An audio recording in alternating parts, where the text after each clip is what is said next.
한국에 있는 많은 분들께서 아마 그 글로벌 1등 기업들은 어떻게 HR을 하고 있을까?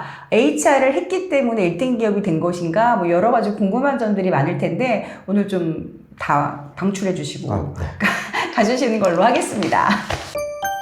사람을 분석하고 연구하는 피플 애널리스트들이 온다의 저자인 김민송 박사님을 모시고 저자 인터뷰를 진행하도록 하겠습니다. 안녕하세요, 박사님. 네, 안녕하세요. 네, 반갑습니다. 먼저 자기소개 부탁드리겠습니다. 네.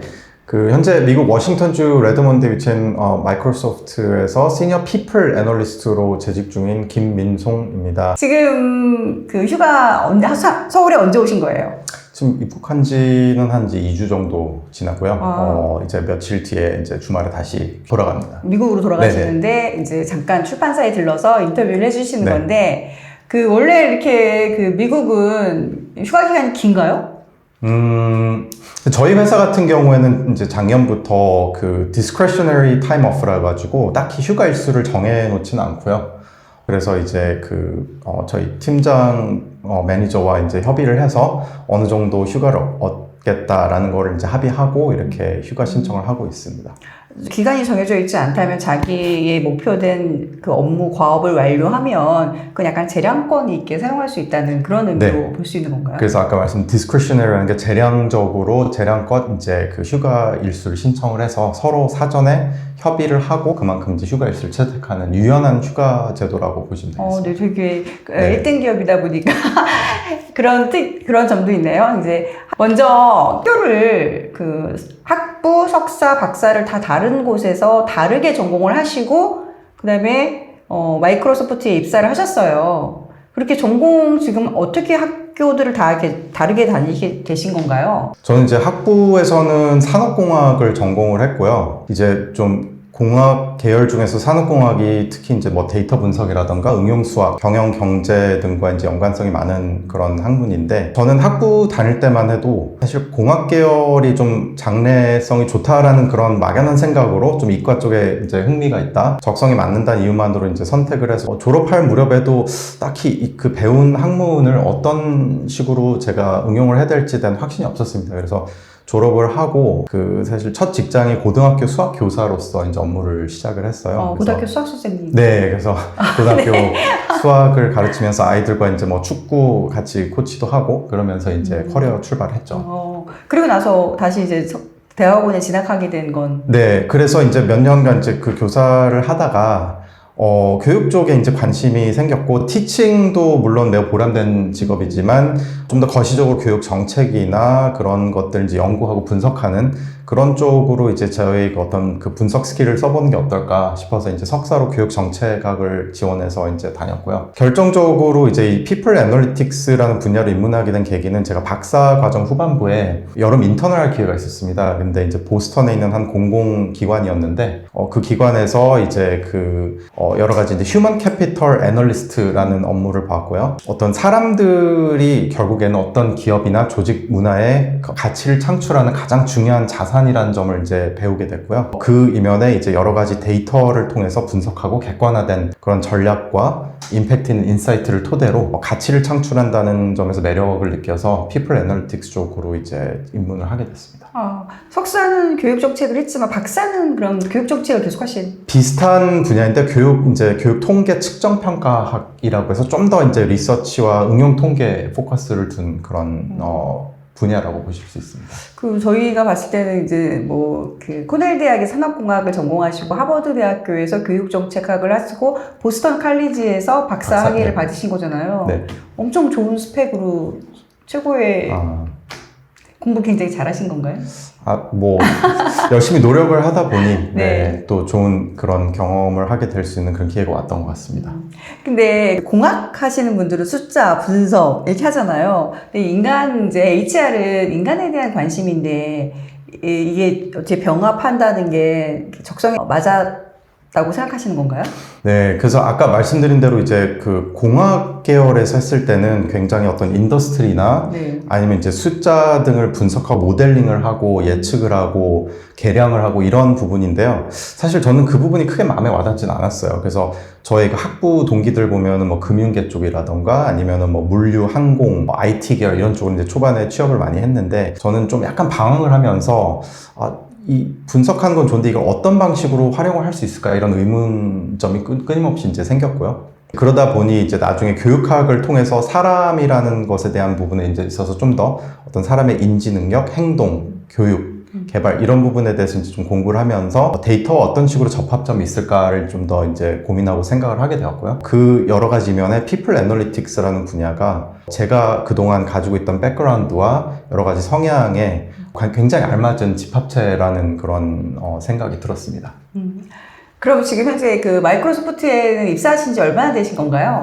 지금 이제 횟수로 9년 차가 됐고요. 되게 오래. 네, 이제 현재 시니어 피플 애널리스트로 이제 근무를 하고 있고요.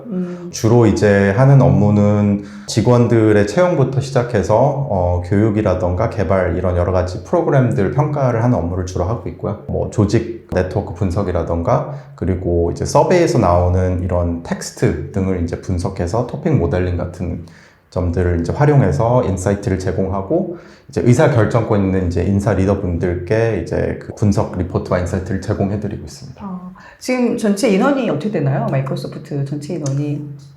회사 전체적으로 글로벌하게 한 22만 3만 정도 되는 걸로 제가 알고 있고요. 그리고 이제 휴먼 리소스 조직으로 보자면 전 세계적으로 2,000명 이상의 정규 직원이 계시고 피플 애널리틱스 분야도 약 100여 명 가까이 되는 그런 큰 조직 이라고 보시면 되겠습니다. 피플 애널리틱스가 100명 정도 되시면 지금 그게 다 본사에 계신 건가요? 아니면은 각 지역의 나라에?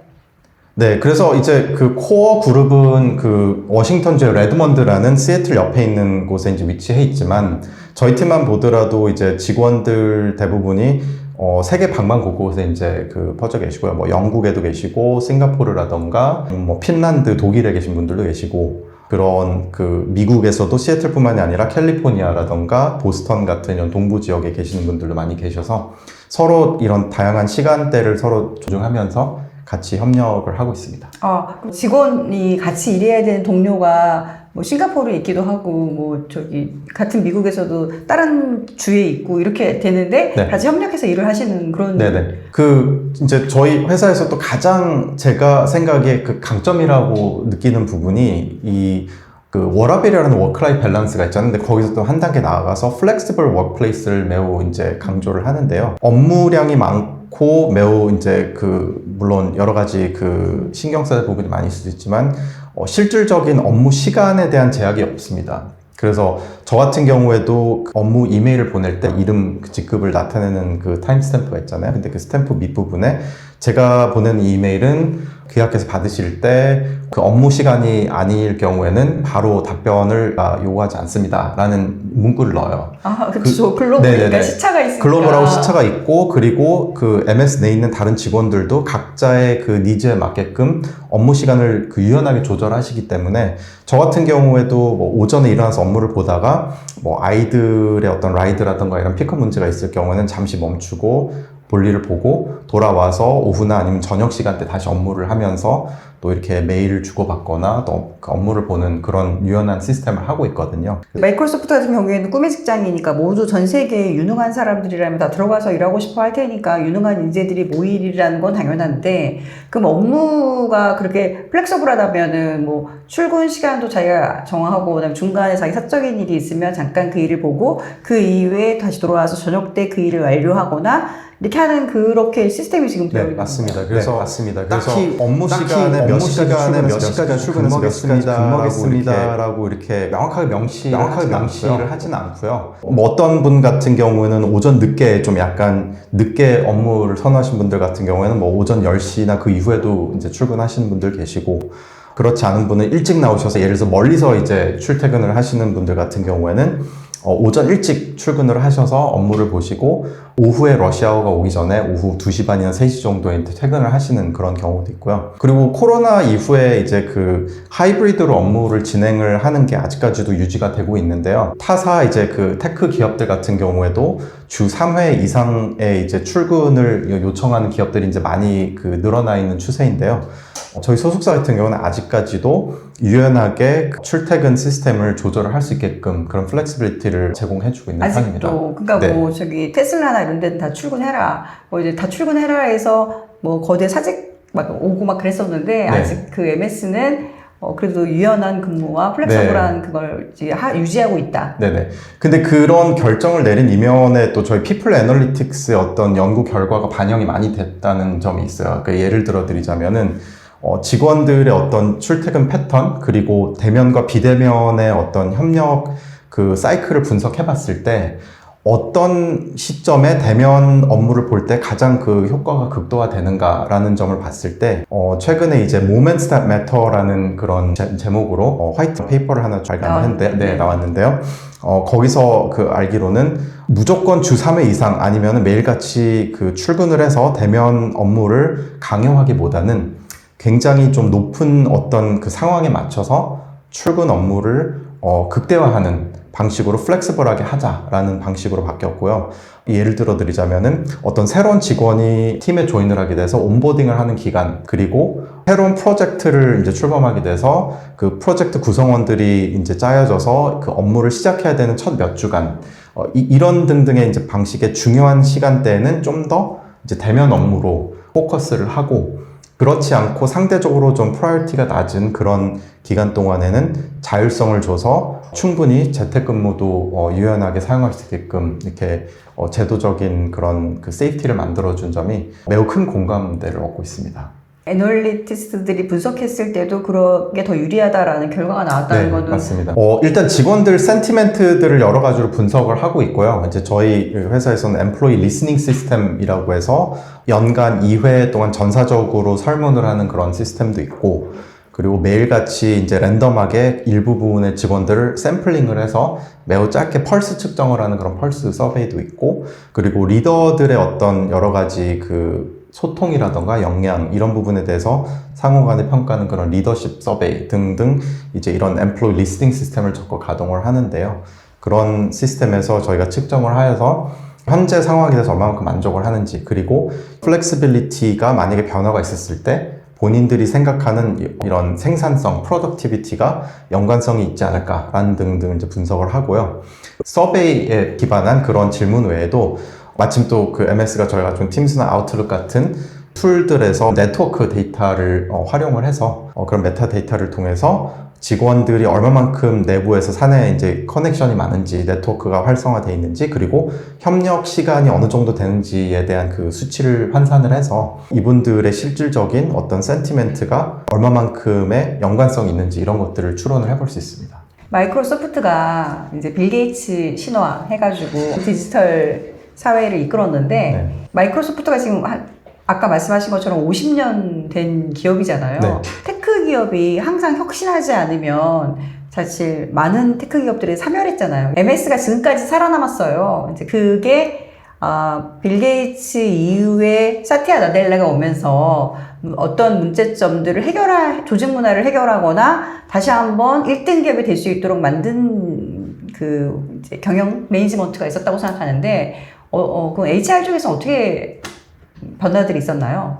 말씀하신 대로 사티아 나델라 CEO께서 오시고 나서 이 사내 문화 변화에 대한 그 인식으로서 이제 출발을 하신 것 같아요. 제가 입사했을 당시에 그때 이제 그 대표자가 새로 오신 지 얼마 안 됐을 부분이고, 그리고 지금 이제 9년차로 일하면서 쭉 변화를 함께 해왔던 그 입장을 옵저버로 이제 말씀을 드리자면 그런 것 같고요. 근데 이제 그 문화 변화라는 것이 어떻게 보면 좀 굉장히 서브젝티브하고 그리고 객관화하기가 좀 어려운 부분이 좀 있잖아요. 그래서 그런 부분에 있어서 최고 경영진부터 그 주니어 레벨의 직원들까지 다양한 백그라운드의 인종, 뭐 성별 이런 것뿐만이 아닌 경험, 경력, 그리고 지리적인 위치 이런 부분들을 서로 존중하고 이해까지는 못하더라도 어떻게 해서 내가 가지고 있지 못한, 내가 경험해보지 못한 이런 차이점들을 서로 같이 인식을 하고 나가는 그런 포용적인 문화 이런 것들을 이제 많이 인식을 하려고 노력을 했던 것 같고요. 그리고 협력하는 문화를 굉장히 많이 강조를 하는 것 같습니다. 그래서 네, 그 전에 굉장히 경쟁적인 것으로 네네. 같은 MS 맞아? 할 정도로 굉장히 경쟁적이었다라고 하는데 예를 들면 어떤 식으로 진행이 됐었나요? 제가 이제 입사하기 바로 직전에 저희 이제 상급자분들 선배님들 이제 이야기를 들어보면은 각 기업 간에도, 각 부서들이나 팀 간에도 매우 이제 경쟁이 치열했고, 그리고 어떤 고가 평가 같은 경우에서도 그 스택 랭킹 시스템이라고 해서 한 팀에서도 예를 들어서 12명 정도의 팀원이 있다. 그러면 평가를 할 때 1등부터 12등까지 수직으로 랭킹을 매기는 이런 시스템이 이제 존재했었는데요. 지금은 그런 시스템이 이제 다 없어지고, 커넥트라는 어떤 그런 제도를 통해서 1년간 이제 2번 내지 3번 정도 직속 그 매니저와 함께 이제 이야기를 나누면서 3가지 정도의 중요한 디멘션으로 이제 이야기를 나눕니다. 그래서 그 3가지 디멘션은 나 개인이 어떤 임팩트를 이제 성과를 영향력을 미쳤는가 첫 번째고요. 두 번째로는 다른 팀원들 그리고 협력하는 그런 그 팀원들에게 어떻게 같이 협력을 해서 공동적으로 그로스 할 수 있는 그런 그 기여를 했는가를 보게 되고, 마지막으로는 오랫동안 존재했던 그런 여러 가지 연구라던가 기존 했던 업무들을 타장시키지 않고 현 시대의 가장 새로운 분석이라던가 그런 아이디어로서 어그멘트하는, 그런 새롭게 좀 더 확장하는 그런 아이디어 등을 활용했는지 이런 것들을 많이 이제 보게 되거든요. 그러니까 그 스타 랭킹으로 1등부터 10위 같은 구성원 팀에서도 다 순위를 매겨서 꼴등한 사람 야단치고 1등한 사람 팡주고 그런 거였다가 지금은 이제 서로 협력을 하고 나 혼자 잘 되자가 아니라 우리 모두 같이 공동으로 협력을 하여서 효율적으로 같이 하자. 그래서 가장 크게 중요하게 보는 HR에서 보는 면이 그로스 마인드셋이라는 부분을 굉장히 많이 이제 강조를 하고 있습니다. 그로스 마인셋은 상대방도 그로스 시키고 나도 그로스하는 그 마음. 그리고 그로스 마인셋이면은 배움이 이제 매우 중요하지만 그 배움이라는 것이 단순하게 어떤 널리지, 이런 정보를 습득하는 것에 그치는 게 아니라 아까 말씀드린 대로 여러 가지 다양한 백그라운드와 그런 그 차이점을 포용을 함으로써 새롭게 내가 경험해보지 못한 여러 가지 그런 부분들을 어떤 식으로 그 체험을 하고 같이 서로 토론을 하고 그 협업을 하면서 같이 함께 성장을 해 나가는가, 약간 이런 부분에 있어서 굉장히 많이 좀 그 직원들의 그 공감과 이런 부분들을 많이 형성을 하고 있는 것 같습니다. 그래서 이제 바뀌었는데, 그러면은 그 전에 이제 1등부터 12등까지 할 거야. 맨날 1등 하려고 하고, 막 공격하려고 하고, 어그레시브하게 성취를 하려고 했던 사람들이 그런 사람들이 더 이제 큰 소리 치면서 다니던 회사가 남을 도와주거나 협력하게 하거나 이게 좀 약간 다르게 인지상이 바뀐 거잖아요. 그럼 그 전분들이 많이 이탈하셨나요? 아니면 그대로 가시면서 그게 바뀐 건가요? 정확히 이제 그 개개인별로 혹은 팀별로 그런 분들이 어떻게 변화를 했는지 구체적으로 제가 이제 직접 데이터를 본 게 아니기 때문에 그런 부분은 이제 깊이 있게 알기는 어렵지만, 적어도 이제 최고 그 리더층부터 이런 변화에 대해서 본인들 스스로가 다양한 채널을 통해서 소통을 하고 직원들에게 커뮤니케이션을 하고 우린 이런 방식으로 할 것이다 라고 많이 했고요. 매우 큰 기업이기 때문에 다양한 지리적 그리고 부서 그리고 직무 등에 따라서 이제 각자 그 부서별로의 이제 컬처가 좀 차이는 있을 수 있겠지만, 이제 큰 틀로 봤을 때 대전제는 우리가 이런 방향으로 포용 그리고 공감대를 형성하는 협력하는 그런 기업으로서 나갈 것이고, 원 마이크로소프트라는 이제 그런 점을 굉장히 모토로 많이 이제 내세웠는데요. 다양한 어떤 그런 직군들과 그리고 사업부들 사이에서도 결국 우리는 여러 가지 이런 그 개발 프로그램, 소프트웨어 등을 토대로 지구상에 있는 모든 사람들과 조직들이 성공할 수 있는데 기여를 하겠다라는 것이 이제 목표이거든요. 그래서 함께 이렇게 이런 문화를 토대로 발전해 나가자라는 것으로 이제 문화 변경을 이제 시도를 하는 것 같습니다. 지금 다른데 넷플릭스 이런 데 엄청 과하게 성과가 안 나오면 안 되는 그런 데로 알고 있고, 아마존도 그렇고 되게 좀 센 편이잖아요. 성과 위주로 생각하고 성과 위주로 평가하고, 아니면 이제 그렇지 않으면 내보내고. 그 MS에서는 많은 분들이 이렇게 합류하시면 오래 근무하시나요? 근속연수가? 근속연수 같은 경우는 이제 직군과 그리고 레벨 여러 가지 때 편차가 많이 있기 때문에 딱 평균치를 내기는 쉽지는 않을 것 같아요. 근데 제가 이제 좀 일을 하면서 봤을 때는 가령 뭐 아마존이라던가 메타 같은 기업보다는 좀 근속 연수가 평균적으로 긴 편인 것 같고, 대부분 이제 좀 근무하시는 분들 중에 이런 플렉시빌리티라던가 하이브리드 업무, 그리고 여러 가지 그런 그 베네핏 같은 제도적인 장치가 잘 돼 있기 때문에 자녀들이 있고 그렇게 가족이 있고, 그리고 좀 좀 연배가 있는 그런 직원들께서 좀 더 많이 선호하시는 그런 성향은 분명히 있는 것 같습니다. 근데 분명히 그러면서도 엄청 몰입해가지고 성과를 내고 있다. 그렇죠. 아무래도 그 본인들이 자유를 준다는 게 어떻게 한편으로 보면은 그냥 뭐 아무런 기준 없이 풀어준다 이런 뜻이 아니라, 각자 개개인마다 여러 가지 좀 어려운 사정이 있을 수도 있고 예기치 못한 상황이 생길 수도 있고, 뭐 자녀 어린 아이들을 이제 육아와 이런 데 전념하면서 있을 수 있는 부분들을 그런 어려움에서 좀 배제를 하고 본인이 충분히 몰입하고 그 집중할 수 있는 시간대를 본인 스스로가 결정을 하고 판단을 해서 팀장들과 다른 팀원들과 소통을 하여서 가장 그 본인이 편안한 시간대 베스트를 아웃풋을 나올 수 있게끔 할 수 있는 그런 시스템이라고 보시면 되겠고요. 그런 시스템이 제가 적어도 주변에 봤을 때는 매우 원활하게 장착이 됐다고 현재, 생각을 하고 잘 있습니다. 되고 있는. 네. 그래서 마이크로소프트 같은 이제 알아서 뭐 일하고 그다음에 개인적인 일들이 있으면 플렉서블하게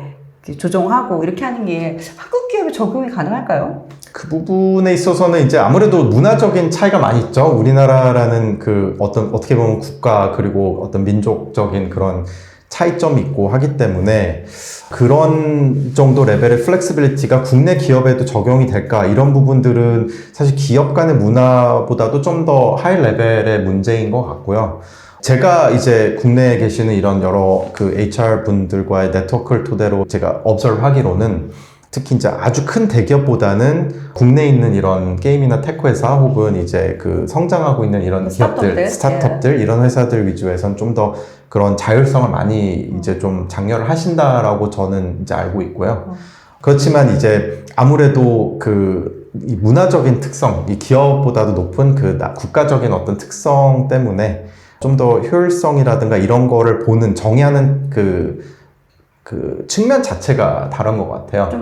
그래서 그런 부분들은 다름을 인정을 하는 게 맞지 않을까 이렇게 생각을 하고 있습니다. 박사님 의견은 아직 한국에 좀 적용하기 쉽지 않다. 아직까지 뭐 물론 여러 가지 선택의 여지는 있지만 그런 차이점은 분명히 존재하지 않을까, 이렇게 저는 개인적으로 그렇게 생각하고 있습니다. 네. 지금 이제 뭐 현재 그러면 이제 서로 남을 돕고 내가 어떠한 임팩트를 줬나, 내가 어떠한 남에게 도움을 줬는가가 있을 때 많은 도움을 받으세요? 네, 저는 주변 동료들한테? 확실히 느끼고요. 제가 예를 들어서 어떤 부분에서 도움을 요청하거나 아니면은 그 팀원들에게 소위 말해서 SOS를 보내면은 매우 적극적으로 이렇게 긍정적으로 이제 회신이 오고요. 그리고 시간이 그때 당시 잘 맞지 않거나 제가 지원을 요청한 직원이 그런 답변을 명확하게 하기 어려운 위치에 있으면은 대부분의 경우 더 맞는 팀원이나 다른 부서로 이렇게 매칭도 소개해주고 그러는 경우가 많고, 저 역시도 그렇게 많이 하고 있고요. 사실 그런 식으로 업무를 하는 걸 굉장히 장려를 하고요. 항상 팀 미팅이나 그리고 매니저와 미팅에서도 그런 부분들을 많이 독려를 하는 그런 편입니다. 그게 이제 한국 같은 경우에는 10명이 입사했으면 그게 이제 계속 올라가면서 탈락하고 진급이 되지 않으면 이제 회사를 그만둬야 되는 상황인 거잖아요. 근데 여기는 협력한다는 거는 치열한 경쟁이 아닌데 탈락한다는 게 없는 건가요? 뭐 이 부분은 이제 MS뿐만 아니라 대부분 테크 회사들도 비슷한 시스템은 있지만요. 제가 본 바로는 주로 이제 관리를 하는 people 매니저가 있고 실무 업무를 하는 이제 individual contributor IC라고 하는데, 특히 이제 뭐 개발자의 이제 예를 들어 드리자면은 본인이 50대 심지어 60대 이상이 됐을 때도 나의 어떤 장점은 사람들을 관리하는 그런 관리자의 역할보다는 코드를 짜고 그리고 이렇게 프로그램을 계속해서 개발하는 업무가 마음에 든다. 그리고 나는 굉장히 높은 그런 어떤 임원급의 이런 위치에 올라가지 않더라도 내가 나의 능력을 충분히 인정받고 그리고 그른에서 성과금이 이런 것들을 어떤 경우에는 임원급 이상으로도 이제 받는 그런 IC 분들도 계시거든요. 능력 여부에 따라서 나의 가장 잘 맞는 그런 선택권이 있다는 점에서 매우 좀 자율적이고 그리고 좀 효과적인 그런 시스템이 있는 것 같습니다. 테크 기업들 다 모여 있는데 네네. 뭐 아마존도 있고 메타도 있고 테슬라도 있고 뭐 많죠. 그 넷플릭스도 있고 네. 굉장히 많은데 그 중에 마이크로소프트만의 HR의 특징은 무엇이 있을까요? 일단 그 최고 리더부터 시작되는 포용적인 그런 문화를 꼽을 수가 있겠고, 그리고 데이터에 기반한 저희는 이제 그 해시태그로 데이터 드리븐 HR이라는 그런 점을 많이 강조를 하고요. 굉장히 자율적으로 하는 어떤 플렉시블 워크플레이스에 대한 기준, 그리고 사회 공헌을 하는 어떤 기부 캠페인이 있는데, 하나씩 이제 좀 설명을 드리자면은, 포용이라는 것과 그 다양성 문화를 존중한다는 거는 여러 개 본인이 경험해보지 못한 그런 백그라운드, 이런 부분들을 서로 함께 그 존중을 하고 차이점을 인식을 하면서 같이 협력으로서 서로 배워나가고, 그럼으로써 공동적으로 같이 성장해 나가는 그런 시스템을 이제 장려한다라고 보시면 될 것 같고요. 근데 그 다양한 포용적인 문화라는 부분에서 그럼 뭐 인종, 네. 성별, 그다음에 뭐 나이, 뭐 이런 걸 다 이제 다양하게 그런 부분도 일부분이지만 이제 또 일부분에서 많이 이제 좀 잘못 이해하고 계시는 부분이, 그래, 인종적인 혹은 성별적인 차이를 해서 이게 어떻게 보면 제로섬 게임이 아닌 것이거든요. 스킬에 대한 부분이 될 수도 있고, 지리적인 여건이 될 수도 있고, 아니면은 본인이 배웠던 지식적인 백그라운드에 다양한 부분이 있을 수가 있는데, 이런 차이점 자체를 굳이 이해까지 하지 않더라도, 이런 차이점이 있을 수가 있구나, 공감을 하고, 그리고 같이 포용을 하면서 서로 이제 각자 맞게끔 그 플렉시블하게 파일을 키우는 그런 시스템이라고 좀 생각을 하시는 부분이 좀 더 바람직하지 않을까, 그렇게 보고 있습니다. 그리고 이제 데이터 드리븐 HR은 뭐 예를 들어서 이제 뭐 서베이 측정이라던가 아니면은 직원들의 어떤 센티멘트 분석, 그리고 여러 가지 패턴들을 이제 분기별이라던가 연별 뭐 혹은 월별로 이렇게 분석을 하는데, 포용성, 인클루전에 대한 어떤 그 직원들의 만족도, 이런 부분이 최근 들어서 어느 정도 좀 떨어지고 있다. 그러면은 이 떨어지는 이유가 무엇이 있을까라는 이제 의문을 남기고, 거기서 어떤 가설들이 있는지 가설을 세우고, 이 가설을 어떤 식으로 데이터를 추가로 수집해서 검증을 할 수 있는가. 그래서 약간 좀 연구 같죠? 과학 연구 같은데요? 네. 그래서 여러 가지 비즈니스 문제, 리서치 퀘션이 아니라 비즈니스 퀘션이 있고, 비즈니스 챌린지가 있고, 인사적인 측면에서 어떤 부분이 꾸준하게 하얀 곡선을 그리는데, 이건 문제다. 그러면 왜 이런 게 생겼을까? 몇 가지 가설이 있을 수가 있는데, 이런 게 아닐까? 그래? 그러면은 이런 가설을 토대로 어떤 데이터를 추가로 수집해야 되는가? 계획 세우고, 자, 데이터를 수집했으니까 분석을 해서 이 가설이 맞는지 틀린지 검증을 하고, 인사이트를 도출해서 의사 결정을 할 수 있게끔 리포트를 이제 제공을 해드리는 거죠. 네. 플렉시블 워크플레이스 같은 경우에는 직원들이 본인들의 어떤 그 자율성을 준다라고 볼 수가 있겠는데요. 출퇴근 시간의 자율화, 그리고 자율적으로 이제 미리 사전에 같이 협의를 해서 휴가라던가 이런 부분들을 이렇게 같이 이제 선택을 할 수 있는, 그래서 그런 부분들이 이제 매우 그 직원들의 좋은 공감대를 하고 있고요. 마지막으로 아까 제가 말씀드린 기부 캠페인이라는 사회 공헌이 있는데, 이 부분은 MS가 굉장히 유니크한 것 같습니다. 대부분 직원들이 처음에 입사를 하게 되면은 기부 통장이라고 해서 약간 도네이션을 할 수 있는 통장이 있어가지고, 제가 입사했을 때도 50불인가 100불인가 거기에 이제 입금이 돼 있어요. 그럼 이 부분을 등록이 돼 있는 어떤 사회단체나 아니면은 비영리 단체, 이런 곳들에다가 기부를 할 수가 있고요. 예를 들어 저 같은 경우는 저희 아이들이 다니는 초등학교에 기부를 할 수도 있고, 뭐 적십자라던가 뭐 미국 암 그 협회 이런 데 이제 기부를 할 수도 있고요. 그러면은 회사가 만약에 제가 100불을 기부를 하면은 100불을 매칭해줘서 200불을 같이 기부를 해주는 그런 시스템에서 1년에 10,000불까지인가가 이제 협력을 하게 되고요. 아니면은 제가 어디 가서 봉사활동을 한다. 봉사활동을 하게 되면 시간당 25불로 계산을 해서 제가 만약에 주말에 어느 기관에 가서 4시간 동안 봉사활동을 했다. 리포팅을 하면은 확인 후 25불 곱하기 4에서 100불을 그 기관에게 회사가 제 이름으로 지원을 해주는 그런 시스템이 있어요. 그러면은 $10,000까지 다 기부하시면 굉장히 많은 돈을 기부해가지고 엄청 큰 일을 할 수 있는 거잖아요. 매년 10월 달이 기브 어 먼스라고 해가지고 회사 전체적으로 각 사업부별로 거의 그 경쟁적으로 어느 사업부가 더 많은 기부금을 올렸나라는 식으로 이제 해서 여러 가지 캠페인도 많이 해요. 그래서 저희 그 휴먼 리소스 같은 경우에는 뭐 임원분들이 나와서 팬케이크 같은 것도 만들어가지고 팬케이크를 좀 그 시가보단 좀 높게 하지만 그런 걸 이제 판매를 해서 수익을 올리는 그런 행사도 많이 하시고요.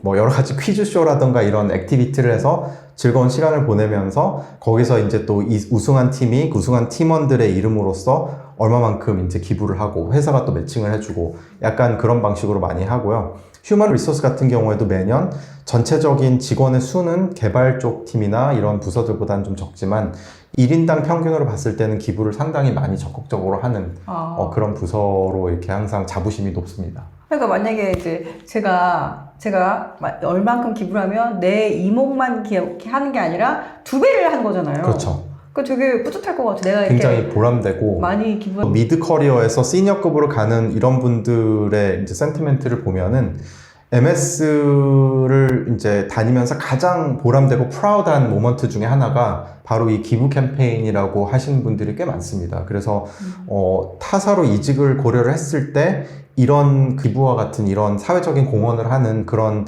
필로소피, 문화가 본인의 어떤 성향과 잘 맞기 때문에 타사로 이직을 고려를 안 하고 다시 그 내부에서 다른 그 롤을 맡거나 이런 거를 결심했다라는 경우도 굉장히 많아서 기부 캠페인 때문에. 그래서 리텐션 효과에도 굉장히 그 뛰어난 어떤 하나의 중요한 또 그런 그 일종의 선순환의 그런 어떤 고리죠. 네. 그 아까 이제 원 마이크로소프트 이렇게 해서 이제 빌 게이츠와 사티아 나델레가 굉장히 다르게 느껴지는데 사티아 나델레는 누가 발탁하고 어떻게 CEO가 된 건가요? 빌 게이츠 창업자분이 이제 초대 그 대표로 계시고 그 다음에 이제 중간에 스티브 발머 네, 맞아요. 네.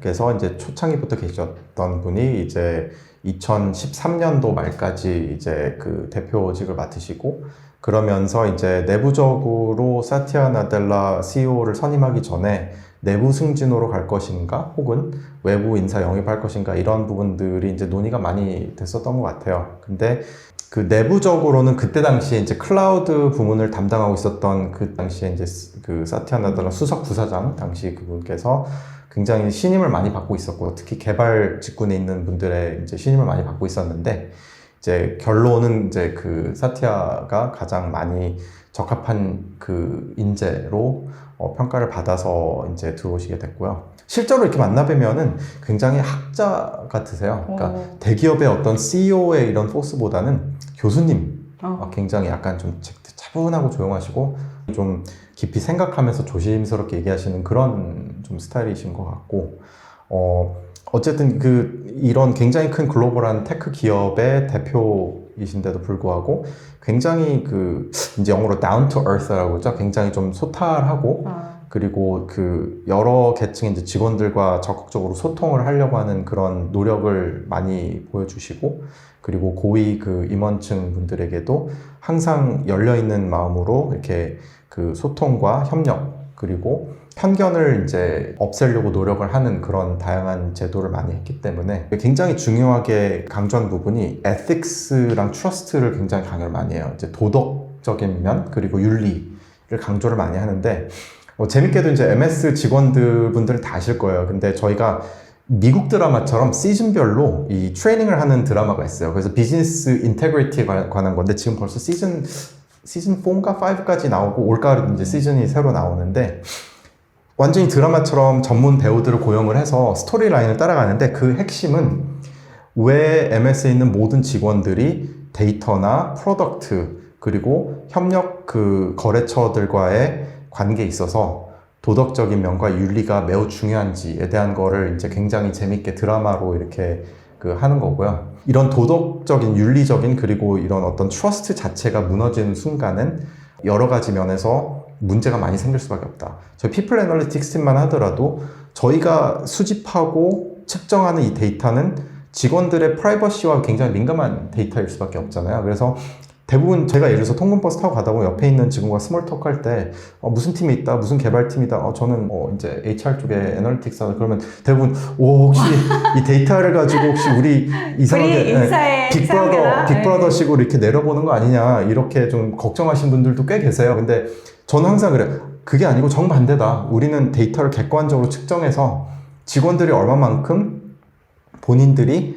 주도적으로 자기 자신의 그 가장 잘 맞는 업무 분위기를 만들 수 있는가, 이런 것들을 저희는 항상 고민하고 노력하는 팀이다.